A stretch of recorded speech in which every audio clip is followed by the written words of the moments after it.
Il y a environ 10 ans, j'ai commencé à imaginer un univers exploré par des photographes. Je suis rentré dans une école de cinéma et je me suis pris de passion pour le fonctionnement des caméras, l'origine de la photographie. Et comme j'ai toujours dessiné, je me suis dit que les croquis, c'était un bon moyen de commencer à poser sur le papier différentes idées, différentes pistes de réflexion sur une narration, des dessins de personnages, des paysages. Donc je me suis acheté ce petit carnet rouge et vu que je savais pas trop là où j'allais et ce que le projet allait donner, j'ai commencé à rapatrier des feuilles volantes, à les coller ensemble en essayant d'avoir un semblant d'organisation.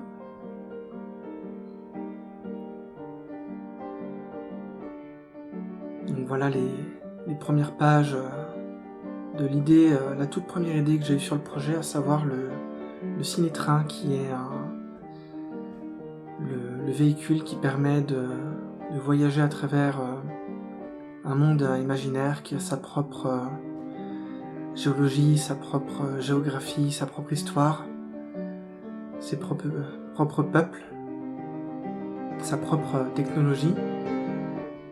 Et c'est vraiment le tout début, donc il y a beaucoup d'idées qui n'ont pas vraiment de sens, mais ce carnet-là, c'est l'espace, le point de départ à différentes pistes de réflexion qui vont être épurées, clarifiées, rangées, assemblées dans les années qui viennent. Donc là, on a les explorateurs photographes. Et quand je faisais mon BTS, on avait une prof qui donnait des cours de production, qui nous avait fait un super discours d'entrée sur qu'on allait fusionner avec notre passion, et qu'en tant que futur professionnel de l'image, il fallait devenir comme une sorte de cyclope, de fusion complète avec la machine, d'où l'idée de cette espèce de caméra à la place de la tête, appelée fractionnoscope dans cet imaginaire.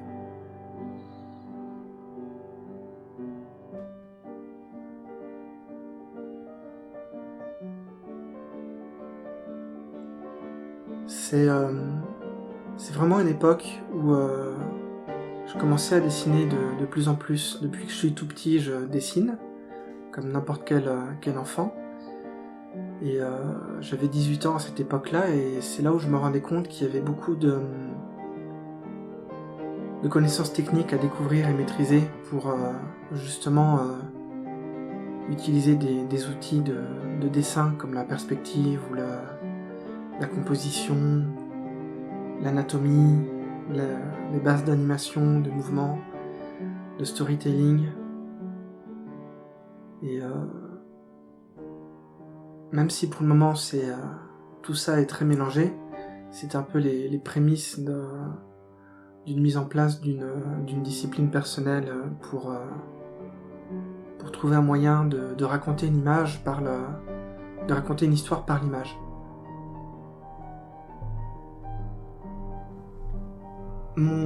Mon père est un féru de montagne et de voyage. Il m'avait donné un livre sur les archives de la Royal Geographical Society, avec des images de référence, des photographies de différents paysages et de peuples du monde.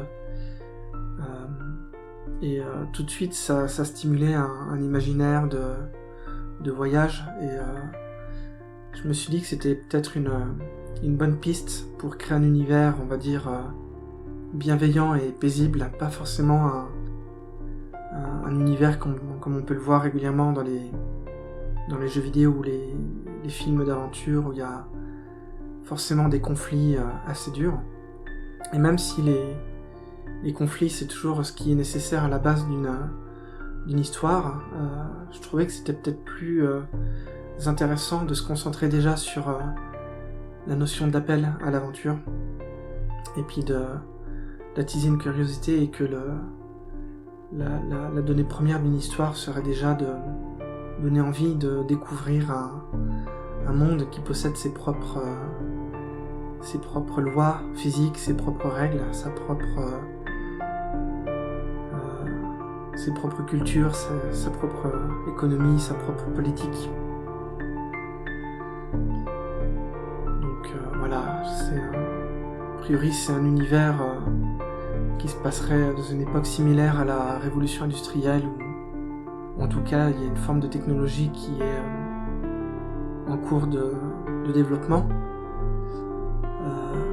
mais assez rudimentaire, et puis comme ça laisse une grande place à la découverte d'une nature vierge et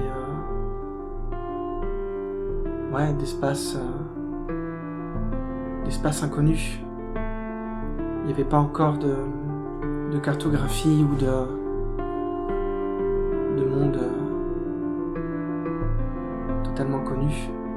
Donc je me suis dit que c'était là un bon point de départ pour, en tant que spectateur ou joueur, de découvrir un imaginaire à travers les yeux d'explorateurs qui justement utilisent le médium de l'image. Donc c'est une belle métaphore pour se concentrer sur le visuel.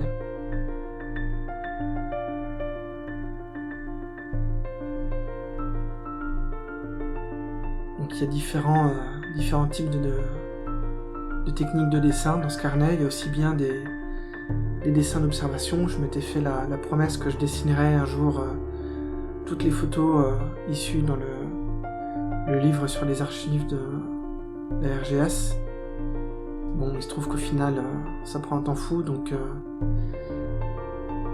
c'était au gré des envies. Quand j'avais envie de faire des dessins d'imagination, c'était des dessins d'imagination. Là, c'est par exemple un dessin issu du film The Assassination of Jesse James, qui est absolument incroyable.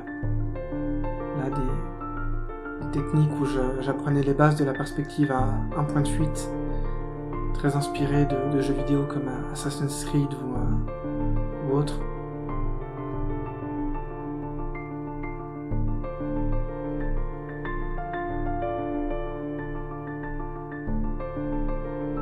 Donc voilà, il n'y a pas vraiment de consistance ou de cohérence entre les différentes techniques de dessin, mais c'est surtout une découverte et une exploration personnelle.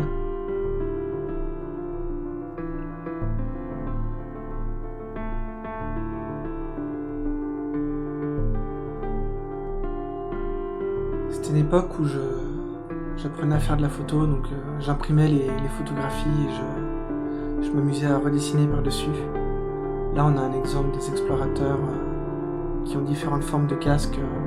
Je m'amusais à trouver des rappels formels entre le paysage et la technologie des explorateurs. Ça, j'avais essayé de représenter par le dessin un paysage que j'avais vu en rêve. Là, je me suis amusé à mélanger dessin et photo, à découper en papier découpé des personnages et à les mettre en scène dans un espace réel, et de jouer sur la vraie lumière et de jouer sur la profondeur de champ à travers la photo, ce genre de choses. Donc voilà, c'est aussi bien une exploration diverse en termes de narration, de style graphique, de techniques de narration par l'image, différentes techniques picturales entre le dessin à l'encre, l'aquarelle, le crayon de couleur.